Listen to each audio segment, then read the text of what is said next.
বিশ্বনবী বলেন, আমার উম্মতেরা শোনো, যে ব্যক্তি 100 বার সুবহানাল্লাহ বলবে, আমার আল্লাহ তার উপর খুশি হয়ে 1000 নেকি আল্লাহ তার জন্য আমলনামায় বরাদ্দ করে রেখেছে। দেখেছেন? সুবহানাল্লাহ বললেন, আবার একটা গাছ জান্নাতে হয়ে গেছে। এবারে বলেন 100 বার, কয়শো বার?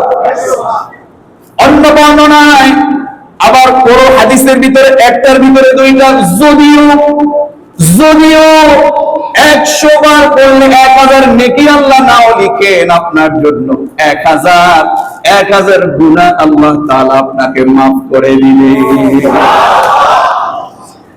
অন্য বর্ণনায় এসেছে, বিশ্বাস করুন, সবাইকে যদি কাজে লাগাতে পারি আমরা সফল হয়ে যাব ইনশাআল্লাহ। একবার যে ব্যক্তি সুবহানাল্লাহ পড়বে, আল্লাহ রাসূল বললেন, আসমান এবং জমিনের ভিতরে যতটুকু ফাঁকা জায়গা দেখো, ওই ফাঁকা জায়গা আল্লাহ তাআলা তাওয়াব দিয়ে পরিপূর্ণ করে দিবে।